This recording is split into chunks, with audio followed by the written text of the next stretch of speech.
Hello, everyone, and welcome to the ARML Fall Wrap-Up Show and Winter Hype Stream. I am joined by Nathaniel, Ennui, Howdy. Harrison, Yo, yo, and I yo. am Korak. So we're gonna have a bunch of stuff this evening, but first of all, everyone introduce yourselves a little bit, give us a little bit of background, especially for people who haven't been around the league. We are at our 1 year anniversary effectively at this point, so people may not know who you all are. I guess I'll go first then. I am Nathaniel, playing in A1 League currently. Although after the inaugural Beta League, I was in A2, so I had to work my way up there. Barely hanging in there, but surviving for the time being. Also, you hear my voice on stream a lot as one of the commentators or broadcasters, as well as a bunch of these other folks. All right, Ennui. Howdy, I'm Ennui. I also started in A2, but I promptly demoted to B1 and promoted back to A2 and have just made it up to A1 for the first time. So I've kind of been all around. I am one of our more exuberant commentators. So if you ever hear someone shouting on stream, there's at least a 50% chance it's me.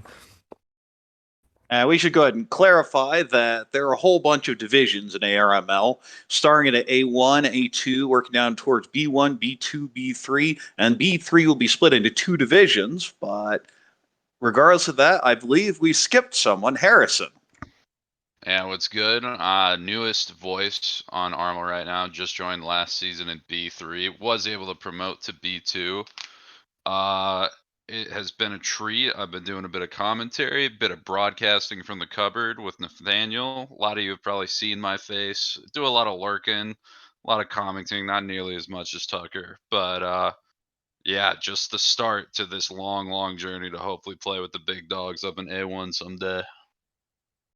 And I am Korak. I've been in A1 from the start, so barely holding on. Haven't really done much in A1, but I've been broadcasting a lot of games. And if you've watched our cast before, you definitely have heard my voice before. But let's get into it. As I foreshadowed, the new things that have been happening is we have other divisions. But first, we have the last season, starting in B3. There were a whole stack of promotions, a ridiculously deep division. As I believe there were 34 to 36 players at one point, and we see promotions all the way up from Henry Plus.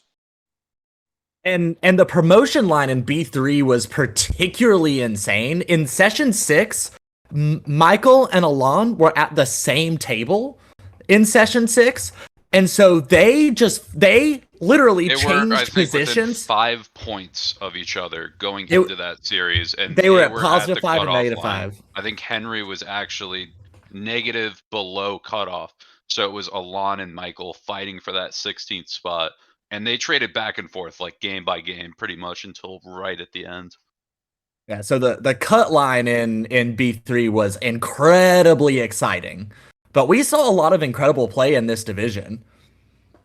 Yeah, B3, it's such a volatile division too, because not only do you have people who are just starting out, kind of joining the Mahjong Ricci journey, figuring out how to play, getting the efficiency together, all that, but then you have fantastic players who have just joined Armel who are stuck in there too. So it's a ton of like different skill levels and different styles all thrown together, and it's like every single table is a completely new and just crazy experience. And you can see that just looking at some of these win rates.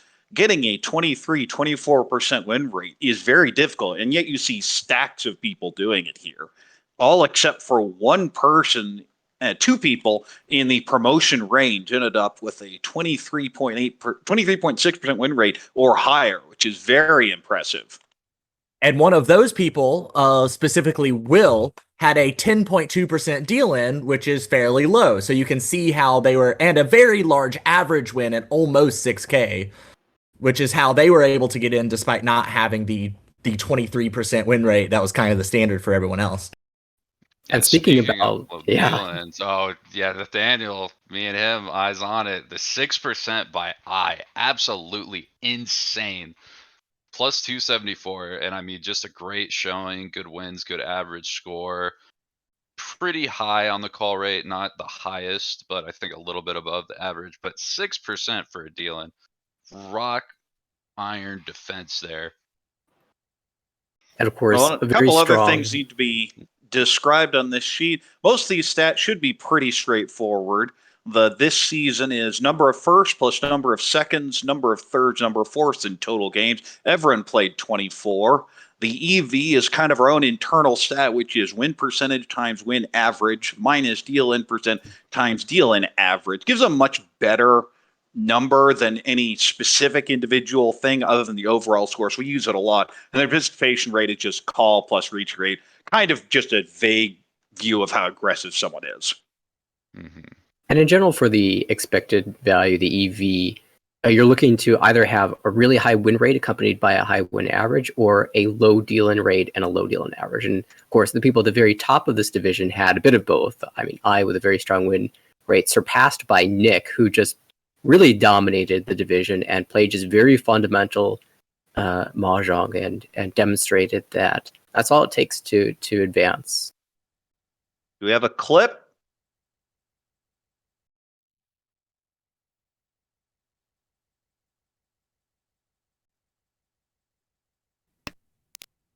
Remember, you're expecting dealer to be Tenpai, so there should be another hand after this one. Yep. And also, like, forget about the game. This isn't ranked. If you deal into Oya Baimon, that's gonna hurt your standings. Absolutely.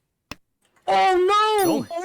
The Formon comes out! Disaster! And that will be East Dora 8 for a dealer Baimon. I see that. Just a casual little Dora 8 here with that con giving 4 extra Dora. Monster win there. Well, and you hear Lucas in the clip making the comment that this isn't ranked. Like, this has implications for the future. And Steven was very close to the cut line at this point in time.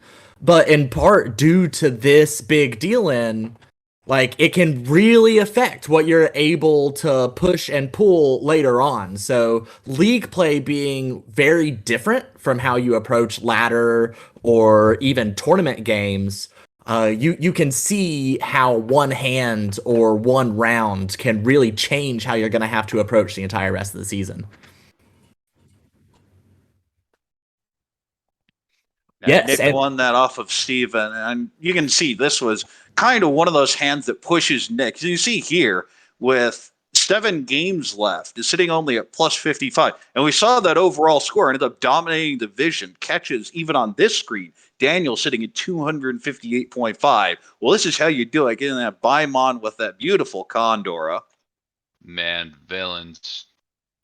Con into your own con, some villainous behavior. We've seen a lot of that this season. We got more big hits coming up too as we get into the later leagues. Yeah, you love it or you hate it.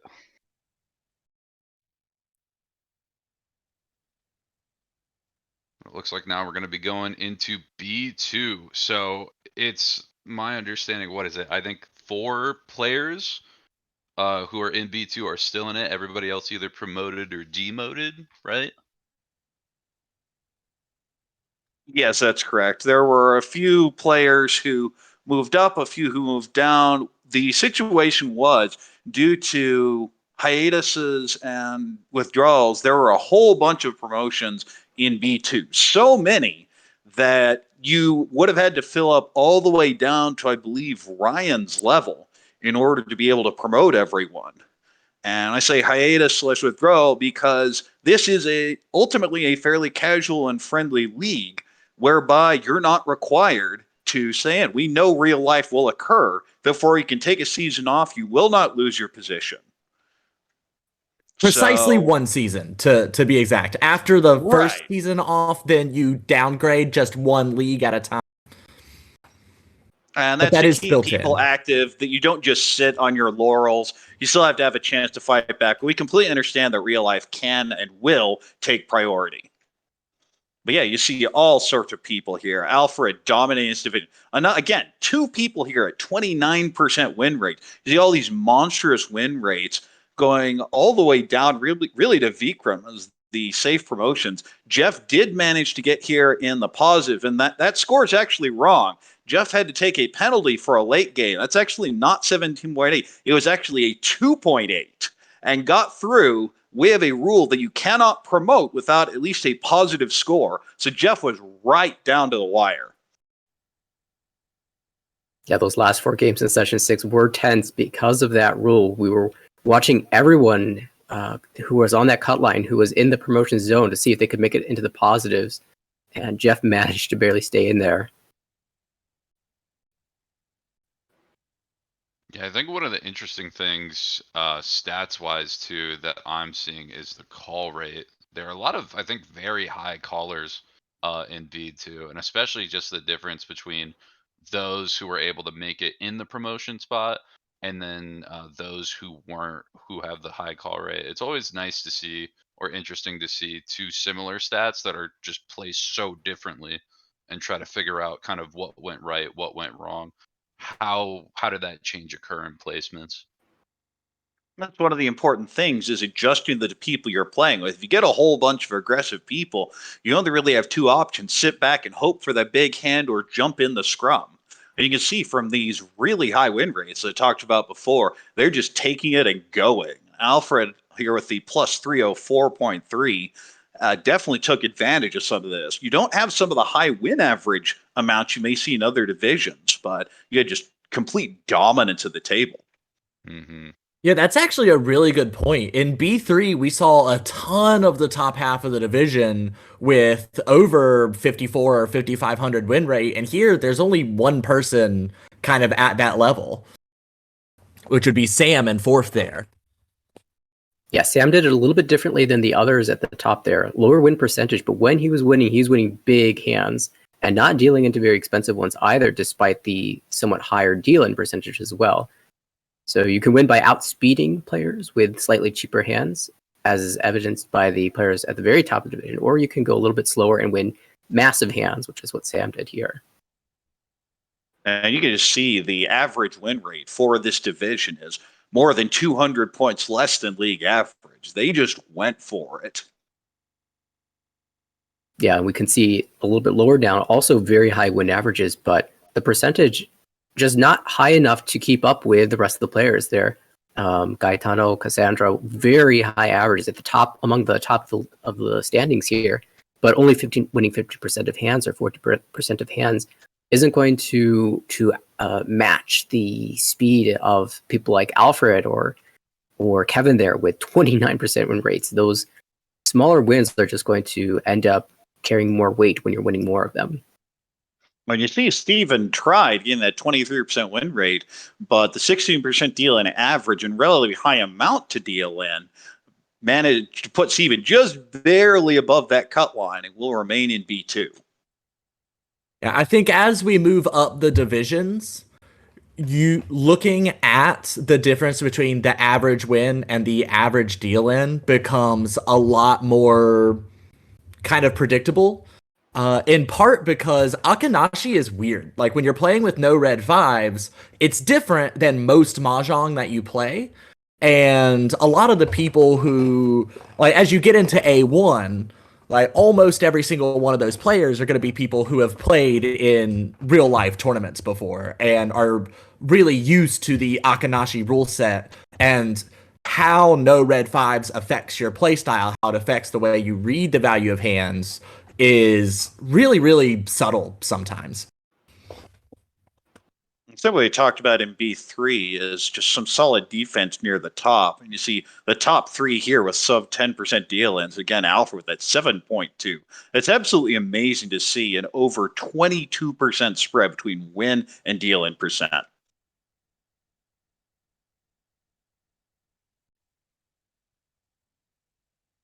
All right. Well, I don't think we have a clip for B2, so we'll just jump on to B1. And here, Andrew just kind of rolled the longer the season went on. 31.4% win rate and 10.4% deal-in rate. I mean, you're doing really well. You're getting involved in that many hands, winning that many, and not really paying out that often. Well, 13 firsts is pretty substantially the most firsts in the ARML this past season. The closest anyone else got was 11, I believe, and only one or two people got there. And I believe Andrew even finished the last season with a 4-game win streak, so just dominated that final session as well to accomplish that incredible 13-win mark. And don't think it's indicated here, but the top 7 ended up promoting all the way down to Joshua. So PO just under that cut line, definitely a name we've seen before. But again, it's who's winning hands and winning a lot of them. Well, I believe those top 7 are the top 7 win percentages in this division. Patrick, just about the only player in the promotions who is sitting at below 24%, but has an incredibly low deal-in rate, which enabled him to make it there. Also had quite a run in B1, had gone very far in the season without a 4th place finish, and it ended up only with 2 total.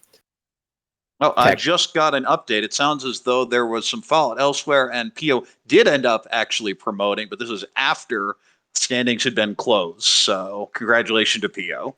Which is particularly exciting because I believe PO started in B1, and PO's a pretty well-known, very, very good player. And PO's been like right at that promotion line every single season, and to finally edge in is really exciting for him. We'll definitely be looking forward to seeing PO play in A2. You just saw all sorts of solid play. Again, no matter what you do, you can't get away from that win percentage. And even just the division average on win percentage is almost a full percent higher than the league as a whole.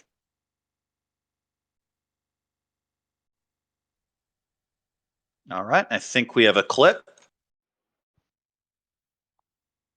We're going to start getting into the Yakuman here. Mm-hmm. What to call it?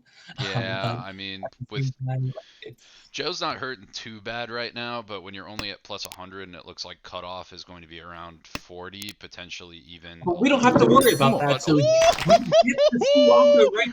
hit those. Uh-oh. Oh my, 16,000. Oh, that's insane. Oh boy, Joe's looking real nice. Joe's looking real nice. What to call it? Yeah, I mean, this was a particularly crazy hand. If you look at that discard pile, you'll notice there was a West pair cut on turns 2 and 3. Yeah, one of the only pairs in the hand at the start of the hand was cut, did not end up getting incorporated in a Suago. Was just incredible to see how that Hypai turned into this Yakuman. Yeah, I remember the discussion about this hand in the Discord, and I think when you watch the replay of the entire hand, that like 8 of the first 9 draws went directly towards Suanko, went directly towards the 4 concealed triplets. Just blessed the wall here. That was insane. I being one of the commentators who had that live, just like all around, Joe needs to do nothing, just needs to hang out, probably end the game, get on with his night, and then he just hits over and over. If you'll look too in the standings, Joe right now is at like plus 100 with 2 games to play. He ended at plus 200, and this Yakuman was just the start of that 100-point tear in the last 2 games. He just nothing but hits for the next like hour, half an hour that took. It was crazy. And that wasn't surprising for me too, because having seen Joe play a bit, it has a bit of that dreamer mentality that go big or go home, and he goes big a lot. One of the main reasons that he's promoting from B1 this season, just incredibly huge hands at clutch moments. Yeah, as we saw, Joe's average win was 5,800, which was one of the tops in B1. Now, Yakuman obviously will skew that a little bit, but... Well, not just Yakuman, a dealer Yakuman. And just look at that one, plus 50,000. I mean, those will be really nice. And again, in a league standing where you're playing for plus minus, that's it's important to run up the score when you can. Those Yakuman are enormous for multiple players. We didn't talk about it much, but there were some other players that had 2 Yakuman, including Dave B, who is in B3 promoting, and they were just absolute craziness all across the board. Let's head back to the stats.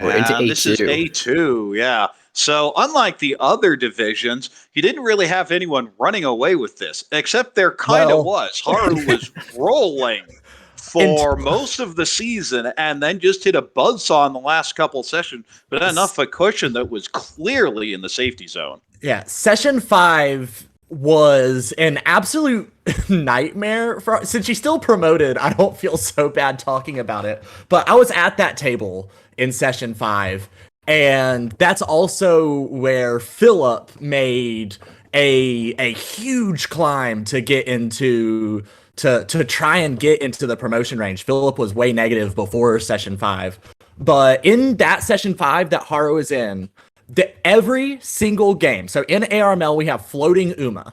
Everybody above 30k gets positive points. So normally it's 2 and 2. So it's your normal 15, 5, -5, -15. But if 3 people are above 30,000, then it goes 15, 5, 0, -20.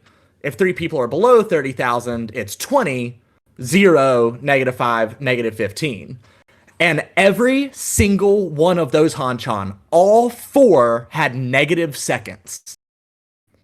So only one person was above 30k in every single Hanchan, and Haru took 4 fourths that session. Of those 7 fourths, 6 of them were in sessions 5 and 6. So Haru was at like plus 300, just absolutely dominating up until that point. And the only reason her stats came down at all was because of those last 2 sessions. And that just goes to show how dominant it was in the beginning. I mean, you still were comfortably in the promotion zone after that for Haru. So definitely was dominant from the start. I mean, Haru and Claire just went off. And Tucker, I know you were up at least in the promotion zone, basically the entire season. And then things got really close in sessions 5 and 6. It got A2 was in this really weird position where the negatives, like where the negatives started in A2 was at about 6th the entire season, in part because of someone having to drop out for personal reasons, and after that because the sub who was in A2 did a lot of winning, and therefore those points didn't go in here. You would expect all these points to add up to plus minus 0, but at one point in the season, the A2 stats added up to like negative 180. I haven't checked now. It looks like it might be worse than that at this point. But A2 was in this position where everybody was hurting. Like you had 1 or 2 people with points, and then I was in 3rd basically all season with about 40. So A2 was in really rough shape. It was a gauntlet to get through A2. Like we see Alec, not Alec. I said Alec. I meant to say Eric, who's directly above Alec. Like Eric was the very first league champion of ARML, started ARML in A1, and is an incredible player. And I mean, every single one of those names at the bottom, Aldwin, Rachel, Alec, Michael, Ada, like those are all recognizable names in the American Mahjong community. It was just rough this season. Now look at Eric. We just talk about dealing percentage all the time with that 9.4, and it just wasn't enough. A2 was super cutthroat, as you mentioned. All those names are recognizable to people who've been around the scene for a long time. But on the promotion end, of course, I think the big story has to be Claire, who was in a playoff fight at the very beginning of the inaugural Beta League season, snuck into, I believe it was A2. And Claire then and I have dropped. moved together. Yeah, we've moved together every single season. Yeah, and then Claire dropped, was someone who was kind of expected to be in A1 fairly early on. He's had an absolutely horrible first season. once the inaugural beta league had ended and dropped to B1 and has basically just been playing that solid Mahjong. Huge win percentage, low deal in percentage. Look at that average deal in though for Claire. Yeah, I'm that's so jealous. pretty spectacular. So everyone here, Oliver and above promotes and will make it into A1. There was a bit of a scuffle in how A2 was presented in the last session. So there's actually an extra promotion slot.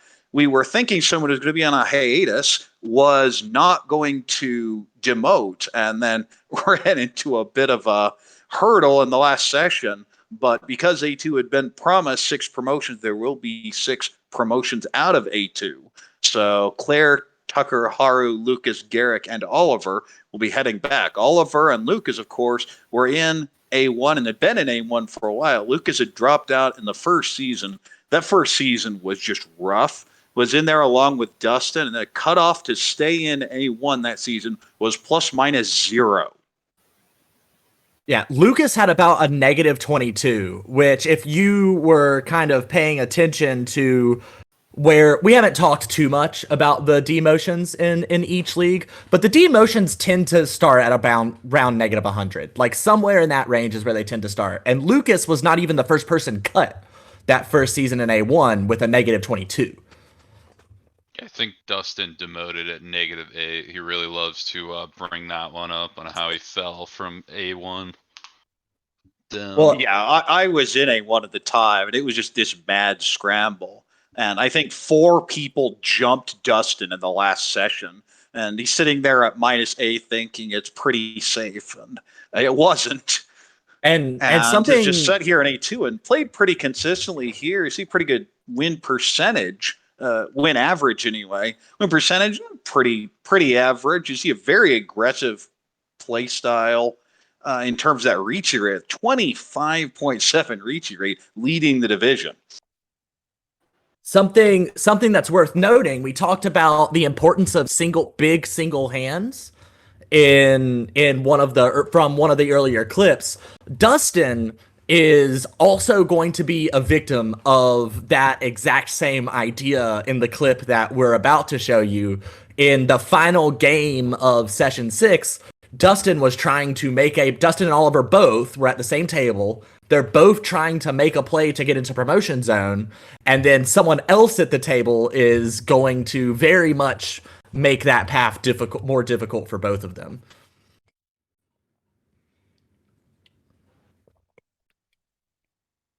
We still might see it come out from Q here. Oh, that is. Wait, why was that 5 not cheese? That's. Oh, Sumo! Okay. Just Sumo. Kokushi Muso. Sylvie with the Yakuman.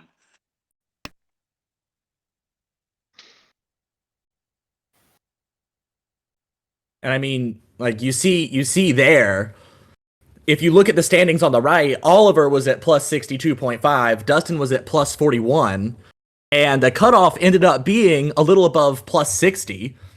So Oliver had to scramble back after that sumo, and Dustin was hit as dealer for 16K on something he totally didn't do. And that was a just was too much of a substitute gap. Sylvie. And what we didn't show in that clip was there were actually 2 really big dodges. Both Aldwin and Dustin could have ended up dealing into that Yakuman with a loose 1-so, and both managed to dodge it, and it didn't matter.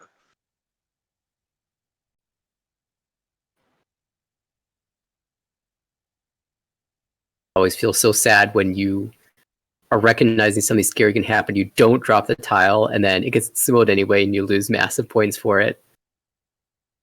But Sylvie, as the substitute, was doing quite well and definitely shook up the standings.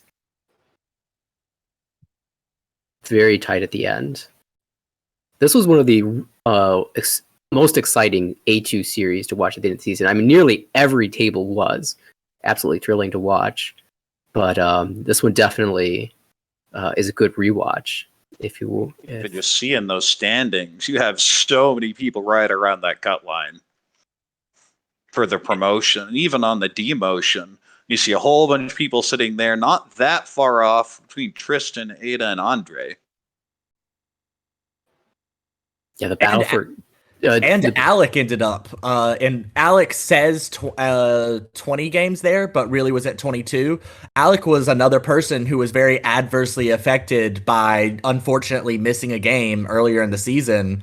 Alec's scores from the season wouldn't have put him into demotion, but it was just barely enough with the penalties that he ended up going down to B1 as well. So it's one of those things where things get so tight, especially in the upper divisions, that every single point matters. If we go back to the A2 stats, there's something I wanted to point out. And some way I haven't talked about much is Rachel sitting there with a 23.7 win percentage with a 6,000 average. It's ridiculous stats. It dealt in a lot, and that eventually was the downfall. But it just winning isn't enough, apparently, in A2. And that's a scary thought. Hey, we're not at the top division yet. Just to stay in A2, that isn't enough. Yeah, we saw it B3, B2, B1.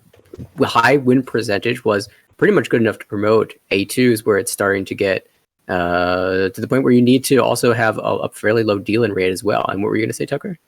I was going to say, you can often you can look at just the placements and get some of an idea of where people are going to be. And in A2, I was just laughing to myself because there's only 2 people with less than 4 fourth places. Me and Alec have 1 and 3 respectively. And you know, Alec obviously still demoted, unfortunately, because of the penalties. But I mean, even with the floating UMA is something that you can't really see in these stats. And like of my 9 second places, I think like 6 or 7 of them were negative. And so it's one of those things that it's not even enough just to not come in 4th. Like often it can be a little bit of an indicator, but because the positional UMA ends up mattering so much in these tight races, if you don't have a couple of big Hanchan to carry you, you really have to be watching those seconds and thirds to see how things play out. Yeah, to pick up on something you said, you look at Alec's distribution, 6 first, 5 seconds, 8 thirds, and 3 last. If you ask me just blindly what's the score there, I'd say probably around plus 10. But obviously didn't break that way. UMA's a part of it. How big your wins are, how big your losses are, it all factors in, and that's part of that running score that will accumulate over those 24 games. And something you always have to pay attention to is if you're not having a good day, can you at least limit your losses? And similarly, if you're having a great day, can you really run up the score? And we're going to see a lot of the same type of things we get to A1.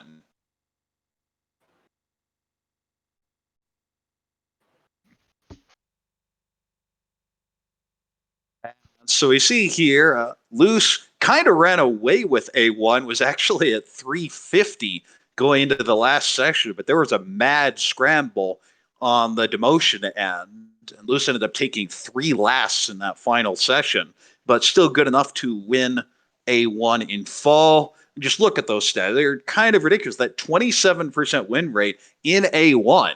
So these are not people that are just going to give up and fold. They're not going to be people who take a long time to build their hands. They're just going and attacking and still just rolled the tables.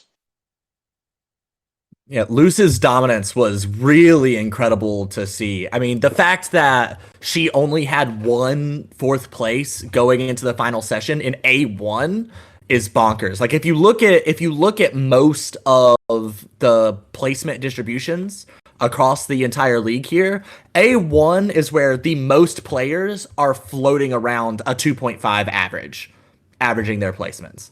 In most of the other leagues, top half, bottom half are really skewed, and there's just a couple people right in the middle. But A1, almost everyone's hovering around that, with just a little bit of push and pull in tiny directions. Luce, on the other hand, with 17 first and seconds, as did Steve, as a matter of fact. They both had 17 first and seconds and only 7 thirds and lasts. So being able to put forth that sort of showing in the top league in the ARML is so impressive. Luce and Steve, though, doing it in completely opposite ways. Whereas Yeah, we see Steve, not that super high win percentage, only 20%, but the average amount, 6,697, is absurd. Whenever he wins, it's going to be a Mongon practically. And that deal-in rate of only 7.2% for a fairly low average deal-in as well is very telling of how Steve made it up into second place and had several cracks at chasing Luz down, got very close in some of those hands. Yeah, and even then, part of the reason Steve's score is lower is because he was dealer twice on Yakuman Sumos. Took negative 32,000 points total to Yakuman Sumos. Like, what? Like, that's, you can't really do anything about that most of the time. Well, one of those big Yokomon Sumos was Max, who just barely staved off demotion here. Vincent and Below ended up dropping down similarly. We talked about it before. In those lower divisions, you feel minus hundreds probably around the cut line for a lot of this. In A1, it was 66. There's a big sigh of relief because there were two going into the last session that looked like they were in pretty serious danger. But then Simon and Kaz just got demolished by Steve, who went on an absolute tear. Even Anthony ran up the score quite a bit. So there were a whole bunch of people fighting to avoid that one last demotion spot. A couple names you may recognize from our last matches were Kenyon and Nathaniel. Nathaniel got out by the skin of his teeth multiple times. So why don't you talk about that a bit? Yeah, just about every season and so far in the American Rishi Mahjong League, I've had to fight it out in the last two games of the year to either aim for promotion or avoid demotion. This was a avoiding demotion scenario. And yeah, me, Kenyon, Max, we're all attempting to get ahead of Vincent to stave it off. And Max did his job earlier in the day, managed to get just barely enough points, 1.1 points ahead of Vincent to save himself. So it was really a battle between me and Kenyon to see who could make it out. And fortunately, we both managed to accomplish our goals. I mean, it took winning 2 games for me to dodge it as well, but it, as always, was an incredibly tense finish. And it almost went catastrophically wrong as Aaron, in one of the last hands of the final game, was tempai for a Yakuman that could have shattered our dreams and just barely dodged it. Kenyon bailed us all out by suing a one-on hand where 2 draws later, Aaron would have won the Yakuman himself and would have drastically changed the outcome of that game. So it was incredibly tense, an amazing finish to watch and be a part of. And that always happens in Session 6. Session 6 is always so crazy. It's my favorite part of every season, both as a player and a commentator. You see all sorts of different win percentages, all sorts of different deal-in percentages. One thing to look at here is the rule of thumb is always keep your win percentage roughly 10% higher than your deal-in, and you should be safe. Well, Vincent did that and will be going to A2. Those are well, I guess the killer there is the average win size. Yeah, 30. Very small hands to make 39-20 for the average. So you can get those small quick hands and you can, win them more. But especially in a cutthroat league like A1, it's just not going to be enough. You need to raise it up. And then if you are going to take those quick ones, you got to have in a crazily low deal-in to get with it. Now you look at the overall standings, and you'll note that the winning percent is much lower in A1 than most of the other divisions. You're thinking, wait, that doesn't make any sense. And the answer is because we go to a draw a lot more because we're more willing to fold. And you look in the second column and see that the deal-in is more than a full percent less than the league as a whole. Like, oh, okay, that's why. And there's not a lot of huge deal-in percentages pulling it away either. If this is a very, very tight, wow, I just knocked my whole setup off of my desk. I'm sorry. But Like it's a very, very tight division. Like I don't really feel like counting it by hands, but if you just count the number of people who are between 11.0 and 13.9, I think just eyeballing it, between 10 and 13. It's like the over half of the division, which is just incredible to be that tight in. And it's not like they're winning cheap hands either. The average win here is 120 higher than the league average as a whole.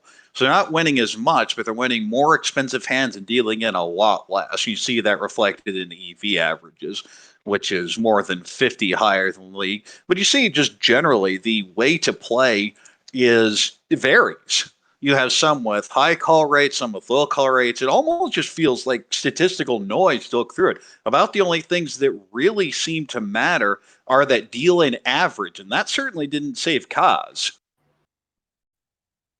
Yeah, I had one of the red highlighted numbers there indicating one of the lower averages, and even then, you need to have the win rate to climb up. And I know there were that was something I was struggling with as well throughout most of the season, was just having a really low win rate. My average was all right, but just not winning enough hands to get out of trouble. And at the top, you could definitely see where those win rates are. And, there's a reason that Lou, Steve, DeLong, Minko, all these players are up there at the top. Okay, I think we have a clip.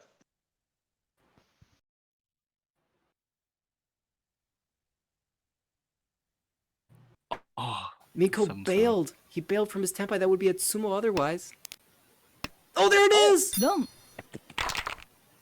The Yakuman!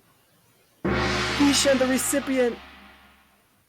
+2 Richi sticks. How about that? We finally get our Yakuman, this Kokshi. oh, Minko Some bailed. See, He that's bailed from his Tenpai. That would be Yakuman, at Sumo where otherwise. Vishen wins it off of Jeremy. Jeremy's in reaches, so it's not like you have any control in that situation. But it was just kind of that season for Jeremy. Yeah, and you heard from the commentary, finally a Yakuman. That's because earlier in the day, we were watching Steve make his attempt at chasing down Luce, and actually these games were going on at the same time, the Steve table and the Beachin table, and Steve ended up Tenpai for Yakuman, or Ishanten or Tenpai for Yakuman like 3 times and couldn't win one. We tuned into this match and saw Beachin win this incredible Kokshi to climb up in the standings and make it really difficult for Vincent, who is the dealer here, to stave off demotion. And Beachin, absolute incredible victory here. We finally did get our Yakuman. And Beachin, as a matter of fact, was in the running to get league champion last season.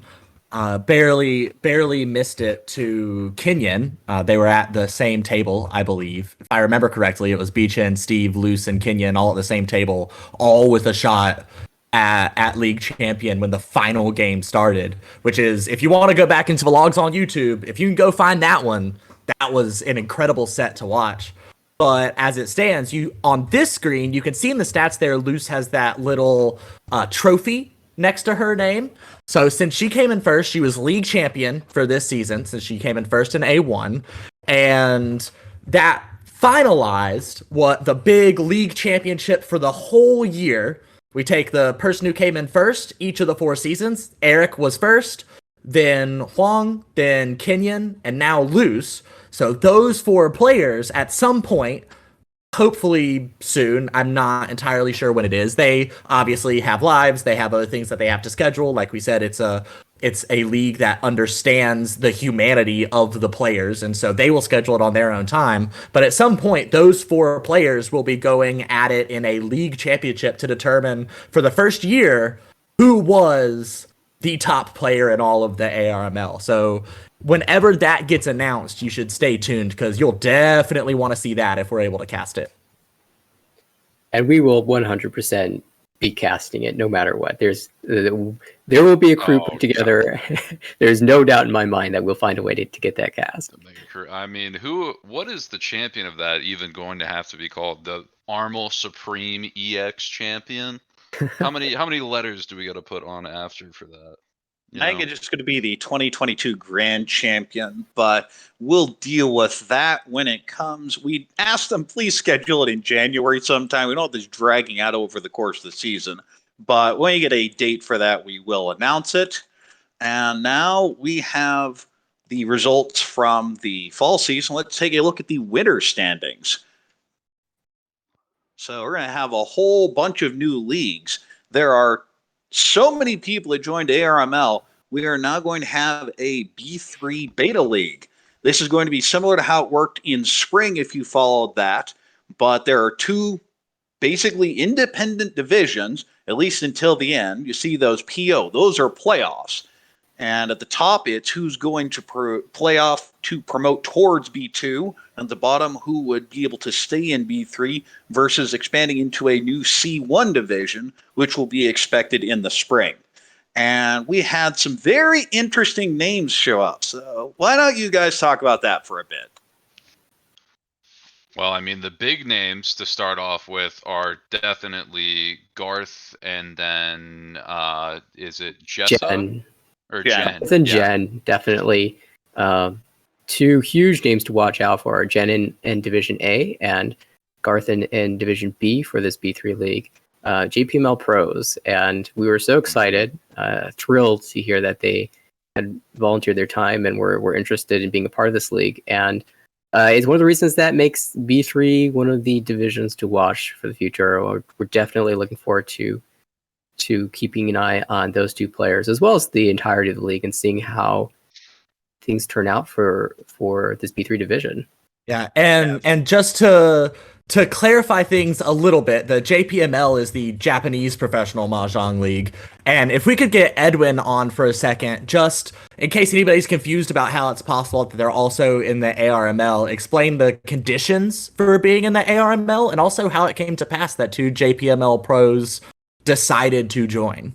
Mm-hmm. Well, so in order to participate in the ARML, you basically just either need to have citizenship or permanent residence in the U.S. In both Garth and Jen's case, they're still U.S. citizens, even though they're professionals playing in Japan.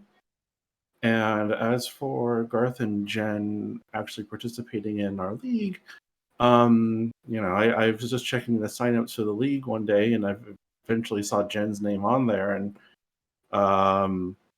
was like, okay, it wanted to make sure that this was like actually, something that they'd be able to do, and they got everything cleared, and so once I found out that Jen was coming, she said, well, there might be somebody else who's coming along too, and at that point, pretty safe to know who the other person was going to be. So Garth signed up not too long afterwards, and we're very pleased to have them in the league, and hopefully the players in B3 and beyond, in whatever divisions they end up in going forward, we'll take this as an opportunity to learn and to play again when they play against them.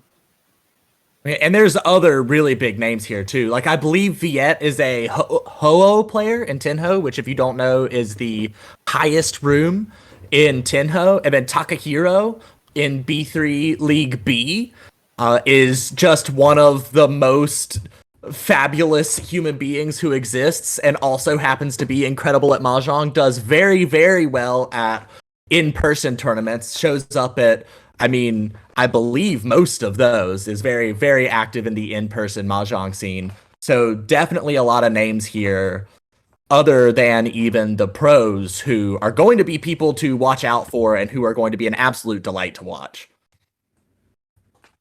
And you see some other names you may recognize, some other people you may recognize, if they have changed names. A couple that jump out at me. Monica, well-known player from Philadelphia, goes by Bacadora, is the name on Tenho, has been around for a long time, also involved the community quite a bit. Of course, we have Blaine, who's a fellow commentator here on ARML, who came from the B2 division and will be fighting out here, gets a chance to face against the pro. And, of course, Irie, who is a well-known VTuber, So check her stream out when you can. Any names that jump out? Jessa was one of the IORMC, the International Online Riichi Mahjong Competition representatives for the United States.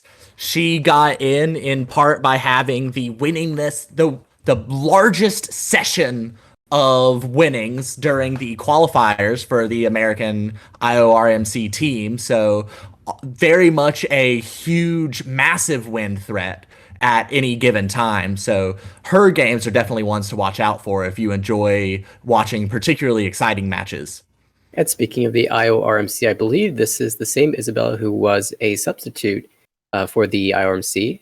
Thank you for waking up so early in the morning to potentially play, only to go to sleep moments later, but definitely appreciate that. And of course, some locals in my area, Eric and Takahito, as mentioned previously. I'm excited to see how they fare in the B3 division. And one thing to note here is there are only 3 guaranteed promotions.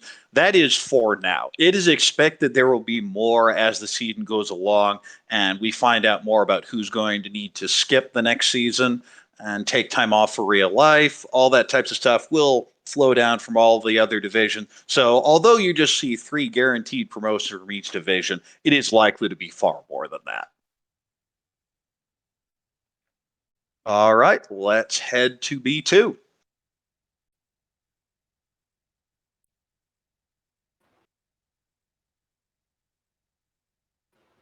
Yeah, B2 is going to be a super duper interesting division, I think, for this cycle, just because, again, last season there was that giant, super competitive B3 spot. And it was a bunch of players who had super high win rates, were taking advantage of as much as they can get. And again, a lot of different varying skill levels. And now all those players, as well as people who have been in B2 and some who were even in B1 and were just barely outside of staying in it and drop down, everybody's coming together. And all of a sudden, I think the skill level and just kind of the meta of how B2 is going to have to be played, or how they're going to have to play, is going to completely change. So I think there's going to be some people who are going to be able to adapt really quick, definitely push our advantage. Maybe as we mentioned earlier with the 6% deal in, could potentially see that fare really well again. Or we could see a bunch of people sink, not able to adapt, try to do a bit more pushing. All that might not work as well. It's going to be super interesting to watch. Yeah, I know this is a division that you're a part of, Harrison. Looking at one of these blocks, so you can see all the names who are in B2 in each of these rounds. In round 1, for example, we can see all the names of those. Is there any matchup of yours in particular that captures your interest here? Yes, I believe one of these I was playing against Kujira. I want to say it's session 4. I could be wrong. But Kujira, Columbus Riichi player, very, very strong player, entered B3 with me last season. Was one of the people I was trying to fight for with the IORMC spot. I think Kujira, one of the players that kept me from getting all first for my first session. So a rivalry that will become very long and heated and storied, I'm sure, as time goes on. And But very Kujira excited is to play Will against on this him. sheet. William, yes, William S. Right, there's 2 Wills. Yeah, there's a lot of name overlapping, but yeah, I think that's in session 4, so that's going to be a big week. Oh, that's Valentine's Day week too, so a faded reunion, as they say.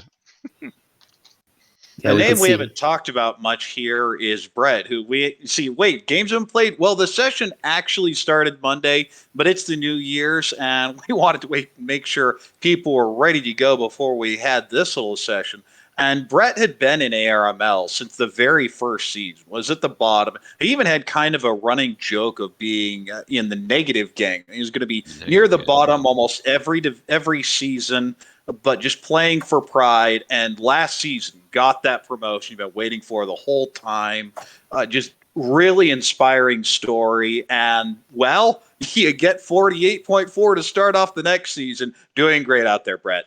Yeah, Yeah. Brett might have reversed the curse. I want to say Brett was even negative heading into the latter half of last season and then ended like 20th overall or like plus like 70-ish range, I want to say. I know Brett was just on the cusp, bouncing in between the negative and the positive zone. It was like a battle between remaining the president of the negative gang, and finally leaving the group. And I know there was a very critical series that you were a part of, Harrison, where Brett just started off as dealer with something like 7 the Homba. Homba 8. Oh my god, the East one Homba 8. That might have was- been the game that turned things around for Brett. That was I mean, it was great for Brett, but God, playing on that table was so. I started the season like plus 140 after 2 or 3 sessions, and then just kept dipping and dipping. And then I looked to turn around, and then Brett decides to throw 8 Hombas to start the game, and I'm like, couldn't even not deal it. He just didn't miss Subo after Subo. So maybe Brett's curse is finally broken.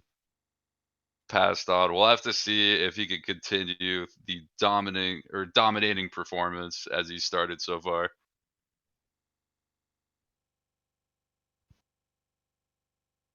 All right, let's head to B1.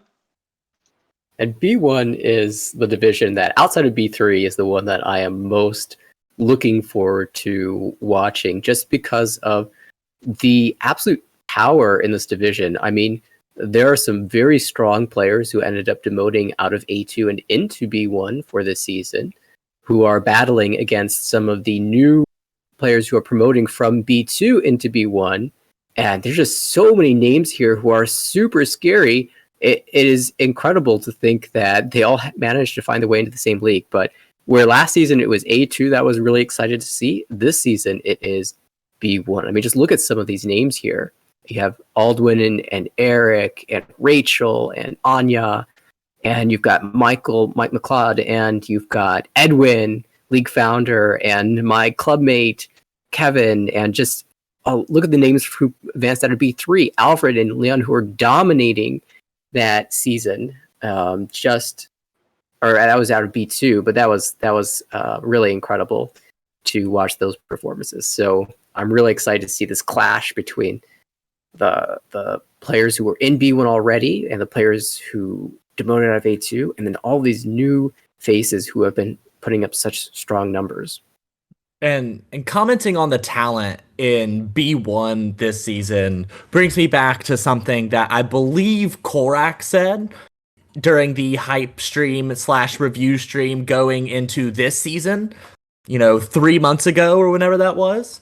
That I have this memory of Korak saying we didn't really realize how deep the American Ricci player pool was.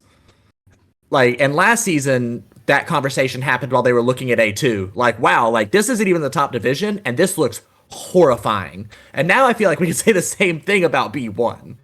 Just the amount of talent that is in the United States right now playing Mahjong is absolutely incredible. That the third division down is still an entire group of people who some of the best players in the country would have to really fight to be able to promote out of is really, really special. And I know Edwin is one of the players who's in this group, so there are a bunch of different series that will happen, 5 rounds, and then the sort of seeded round 6. Edwin, are there any sessions here that you're really excited to play or really scared to play? Any sessions that pique your interest? Can I just say all of them? I know. I'm just looking at the first one that you have: Edwin, Anya, Sam, and Eric, and thinking, man, that's a wild table. Yeah, and I guess you could probably go down the list and just say the same thing for all of them. That's why I said it's I'm not looking forward to any of these at all. I know I find myself saying the same thing, but it's sort of I'm not looking forward to it, but I'm also really looking forward to it. It's that nervous excitement getting the chance to play against all these amazing players.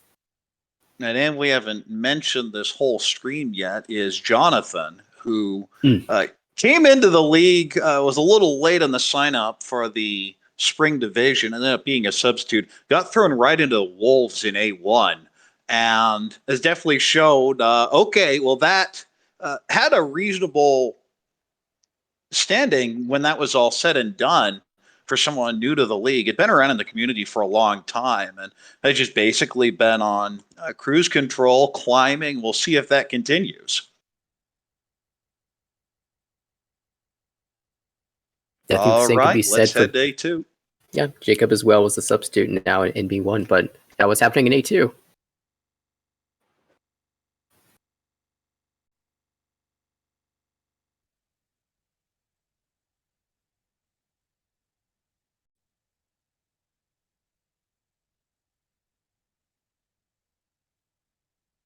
I mean, Again, a pretty yeah, stacked like- division.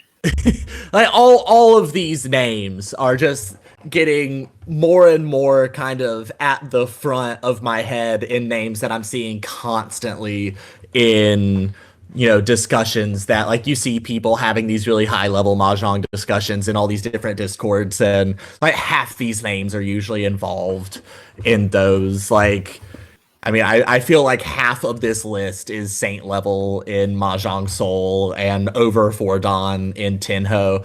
Like, not everybody plays as much online Mahjong. There's a lot of incredible players. Like, Eric is a good example, who's now in B1. He was one of the league champions.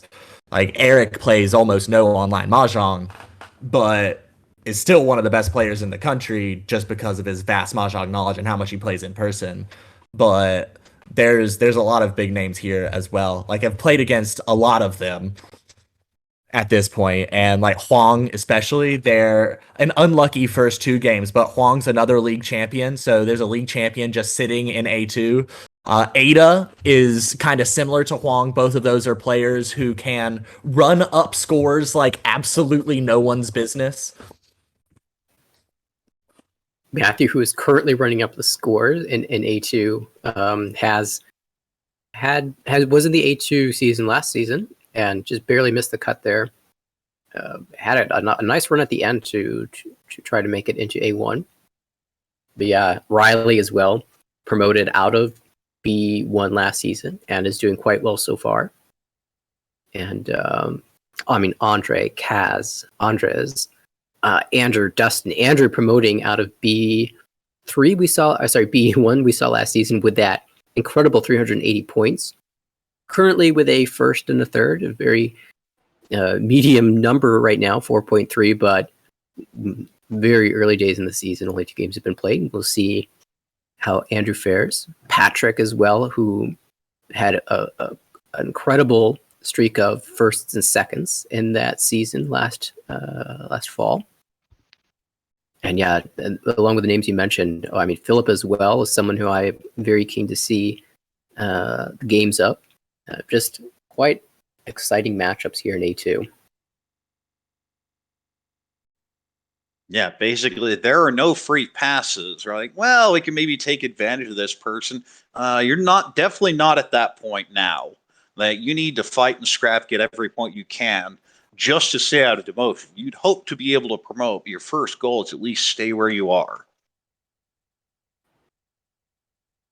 And I mean, some of these tables look absolutely brutal. Like, I'm looking at session 4, table 4, Huang, Pio, Ada, and Peter.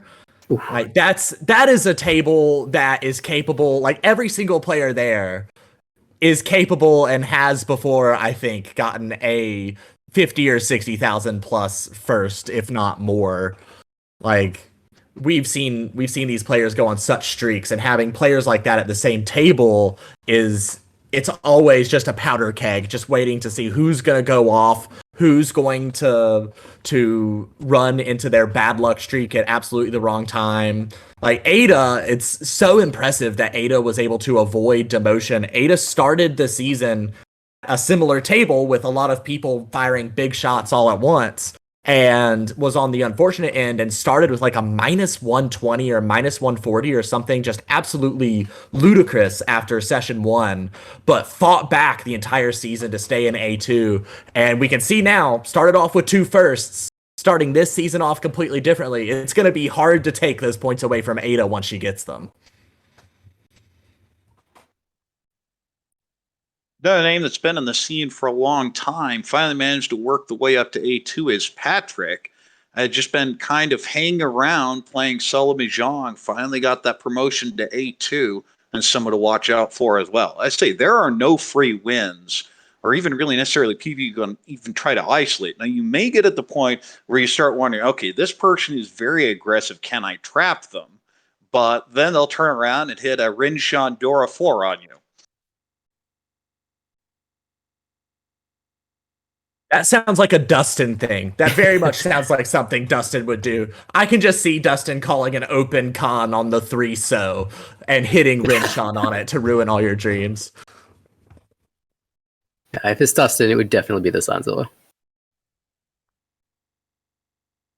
All right, let's take a look at A1.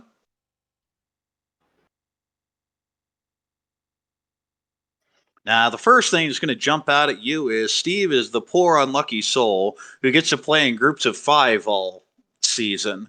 As mentioned, there was a mistake in the standings where we announced the wrong number of promotion slots, and we didn't end up having that many demotions out of A1 because the person who demoted was taking off.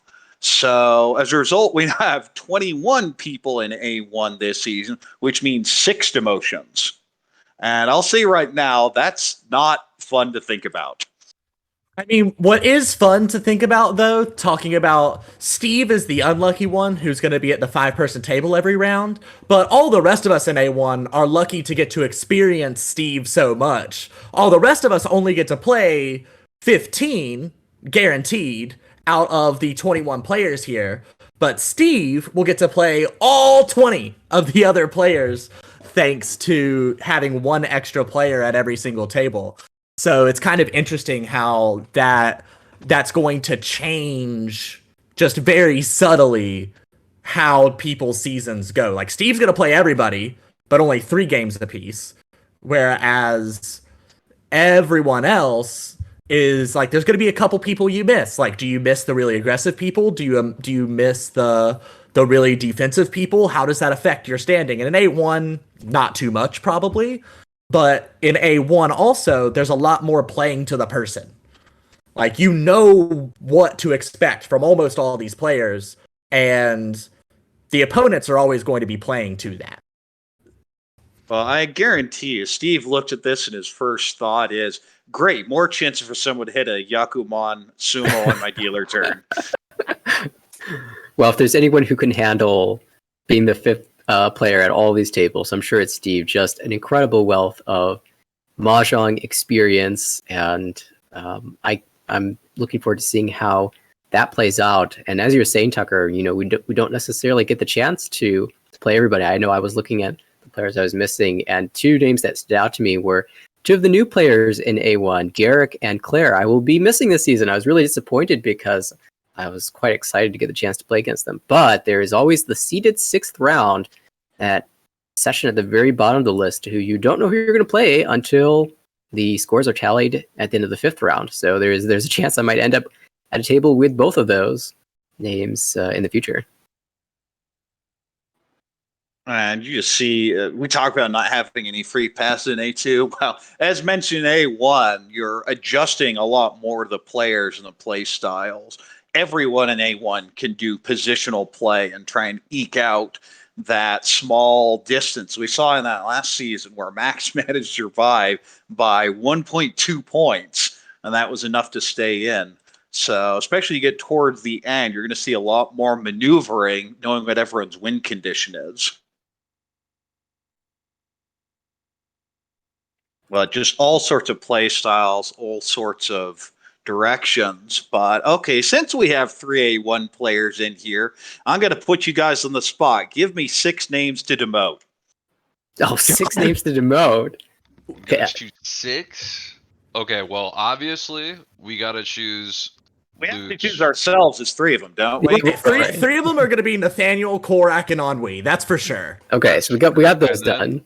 And then Luch because of the curse. The Champion's Curse. Yep. Kenyon beat the Champion's Curse, but barely. I mean, I continue to world where that could have happened. Yeah. Did you pick Luce for the same reason? Yeah. So it's gonna be Ennui, Nathaniel, Korak, Luce for the Oh, maybe Champion's Kenyon, Curse. maybe Kenyon, the Champion's Curse just held, so maybe Kenyon 2 is the 5th.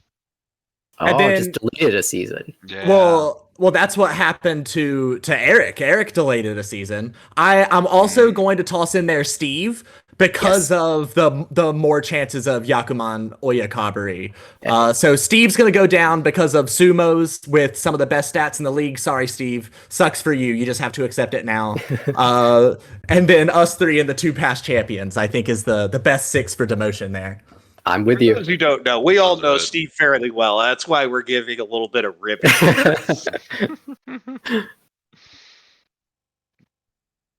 Yeah. All right, give me some bloodbath, picks so. for league champion, man. Ooh. Ooh. I really like. Let's see. I'm going to pick a player who I feel like is more in line with my play style, just in the hopes that the more defensive play can get there. I'm going to pick Beechin. Beechin is incredible at picking when to fight and what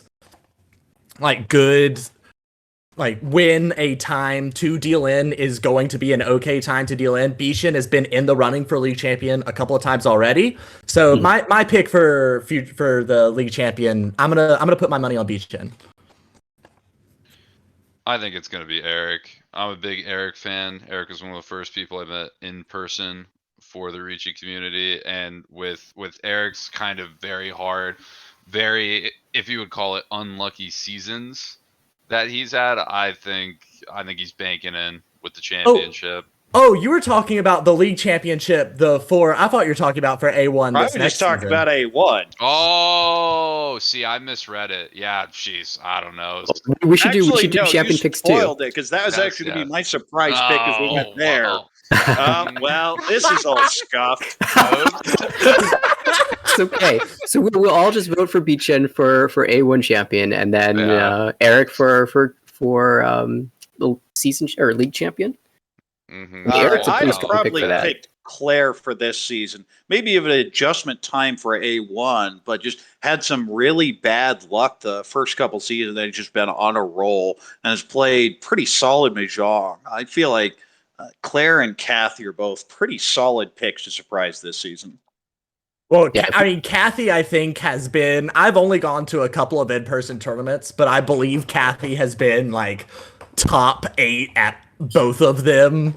She is a very, Kathy's a very hitter. steady, good player. She's very, very solid. Has tutorial videos that she makes to help newer players and stuff too. And if you are that deep in stats and can relay them that well, then your fundamentals are just unspokenly immaculate too. And I mean, we can see it with Kathy. What was she in? She was in A2 before this. Do we know if she was in B1 even before that? Is she In a steady B1 outline? was in that really brutal Pool D in the inaugural Beta League, dropped all the way to B1, was definitely considered one of the underperformers that season, and had just been on a roll ever since.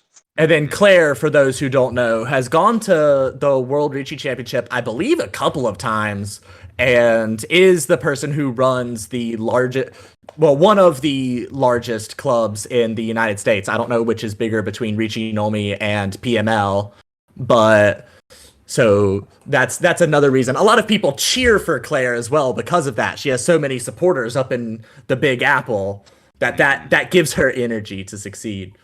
Well, the Ricci Nomi club out of New York City, run by Claire, has the most members of any club. And no, I'm saying, hold on, that in the corner.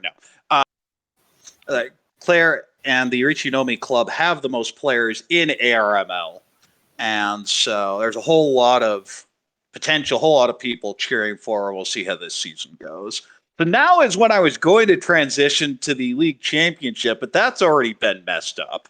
Well, I mean, you may know my pick by now, but there's still 3 others here, throw their hat in the ring. What are you thinking, Korak? All who's right, coming so out I on was top? actually going to pick Eric. Eric has just been brutalized by a bunch of draws. Had this really solid deal in percentage. And the play style Eric has is going to be very solid against some of the players at that table. I think Huang's going to be a real problem because Huang's very much of a very aggressive player. But on the other hand, Kenyon and Luce are very by the book, and I think Eric's going to have an advantage against those two. For similar reasons, I was actually going to pick Huang, just because if Huang is able to go off, I don't feel like there are many players who could compete with him, really, just period, in the United States. So, like, it's really easy for me to imagine Huang just going on that absolute tear, like getting the one Han-Chan in the championship rounds that ends up being like plus 100, just absolutely bonkers. So that would be why I pick him. Well, when Huang did win the spring division, was hitting around plus 70 going into the final session and ended up something like plus 220. And that was with a fourth in the final game. Just absolutely demolished that table. And that was with the group pairings, as I believe, 1, 4, 5, 8, and just absolutely demolished that table. The league championship spot was being, before that match, was being held by Jeremy, our current broadcast director, and it was at like right at 100, just barely above 100, and Huang over doubled that in session 6. It was just absolutely crazy to see. And a couple of those games, if not all 4, did get cast. So if you want to go back into the YouTube logs and just see some absolute table domination, that would be a place to look.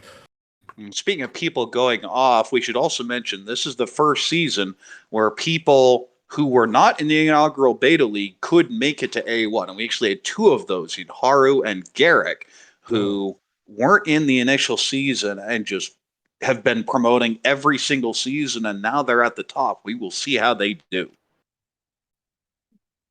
That's pretty impressive. Yeah, it's pretty wild to just constantly promote. I've also been in a different league every single season, but it was not always in the upward direction. Haru is my mortal enemy, though, so I'm glad that I demoted, so I've been able to compete with her as she rose through the ranks. Other notes are people that have been in A1 from the start. The list is now down to 5*6, depending on how you read it. Max, Kenyon, me, Steve, and Bishan have all been in A1 from the spring season where we qualified. And Zhu had been in the season in the A1 from the start, did take a season off. But those are the players that have been at the top and stayed at the top the whole year. And I will say it was very difficult. I did not have any safe final sessions, even in the inaugural Beta League, to promote to A1.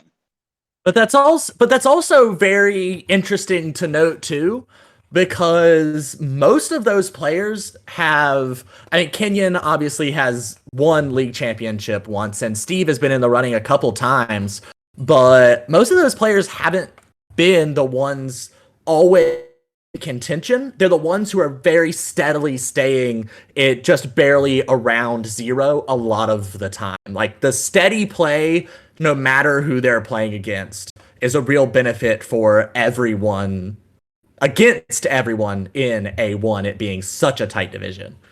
Well, you look at those names, the 2 more volatile players are definitely Max and me, and we've had our fair share of sweat, where we were just basically on the borderline so many times. The question is, will this be the one who will really break out and make a fight for the championship? Or is this, on the other end, with 6 demotion slots, the one where our time has come to an end?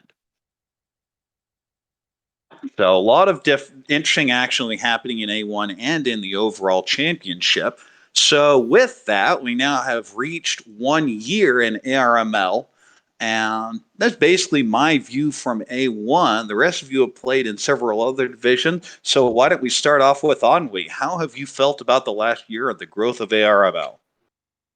It has just been absolutely astounding to watch it just kind of develop into this wonderful community. Like, the ARML gives so much support to everybody in the league. We have a couple of great What Would You Do channels.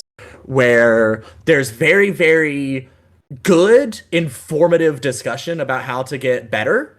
And I feel like that more than anything is what that, and also the fact that we able are record so many matches has made this such an inviting, fun, great place to be.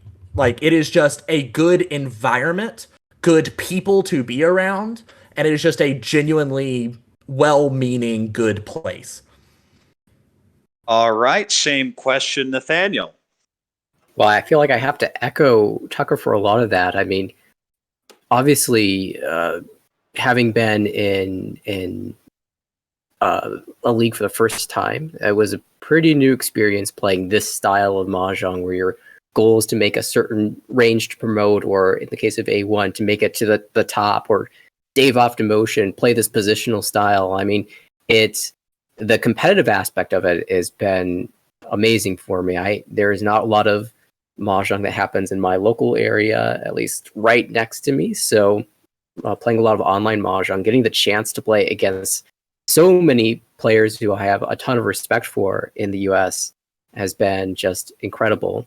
But as a side note, I mean, just the opportunity to learn from other players through the What Would You Do channels, through game reviews that happen in our Discord, to hear the thoughts of other strong players in the broadcasts, and to interact even on those broadcasts as a commentator or broadcast director. It's just been really amazing. And I'm so glad that the league has continued to grow over this first year, and hope that continues for another year. All right, we have to go. The obvious next person is Harrison. I And mean, you, of course, weren't in here at the very start, so you haven't No, seen yeah. the whole thing. How has it been the last at least quarter, and what are you looking forward in the next year?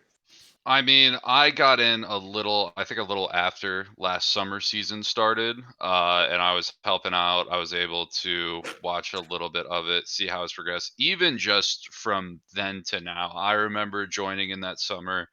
B3 was still like somewhat small, and there were like 3 names for most of it. And then the first season I'm playing, it jumps to like 36 people that I'm fighting for promotional spots. And then even now, we get this giant B3 promotional league and spawning a whole nother, and just seeing like not only people who were there from like literally night one, day one, like Nathaniel, but just learning, meeting who everybody else was, learning, the history of it, just seeing even the growth in a quarter and a half of a season is crazy.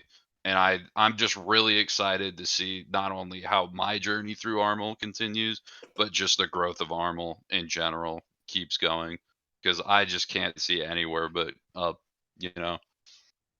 Well, if we're talking about that in general, there is only one person to talk to, and that is, of course, league founder and the man who runs everything, and that is Edwin. So, would you like to take this time to give us at least a little bit a speech of what the goal is of the league, how it's been working out, and looking forward, what do we expect the next year? Well, I mean, I wanted to bring some type of like format of mahjong to where everybody can come together and play, because I participated in a lot of tournaments over the years, and while playing tournaments was nice, I've also have subscriptions to the major Japanese leagues, and I was like, we probably could do something here. I can't necessarily do it in person because it's not like we can have people travel from Seattle and San Francisco, Los Angeles, New York, and like convene in one place and all of us play. Like, that obviously wasn't reasonable.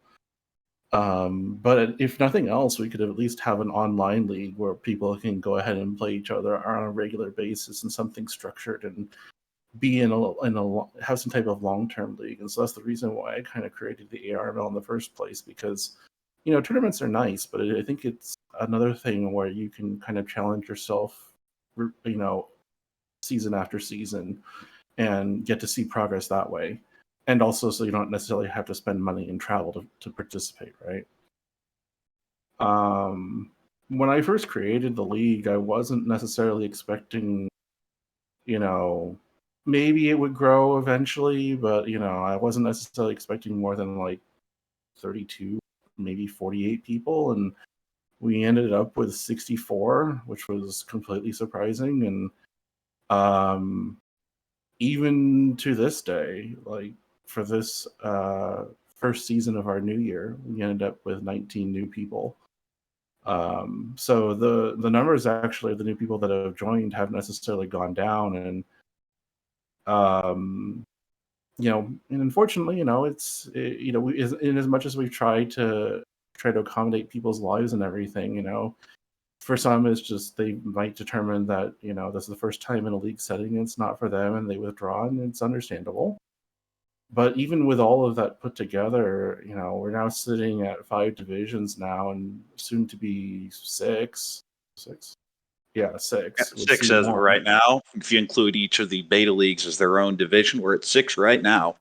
Yeah, we're at 6 divisions and about 140 some odd people, even if you include the people on hiatus.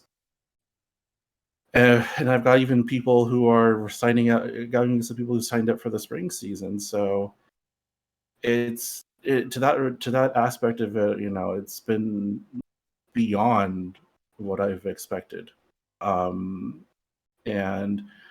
part of that also has to do with my chief technical officer, Chase, or Aaron Lloyd, who's kind of made everything on the back end, like the statistics that you see, and for people who are playing in the league, just getting their game started and everything, or scheduling games, very frictionless. So you put all of that together, and it's been way more successful, even for streaming. Like I didn't think we would necessarily be able to do streaming up until we got ourselves settled, whenever that was going to be. And yet near the end of the first season, people are like, well, are we going to do this? And I'm like, well, if there's enough interest and we have people who can be directors, that we can go ahead and do this. And here we are with, we have to say, over 100 videos or streams there on a YouTube page. We've done a lot, and I've been completely surprised about how well things have gone. And I kind of, I always knock on wood. I don't take advantage of it. I hope it continues. But I'm very glad of where we are so far. All right. Thank you, Edwin. I guess from my vantage point, one of the important things in the league was having learned from other attempts at competitive leagues, just letting people schedule their own games, not forcing things, especially with the time zones of the US.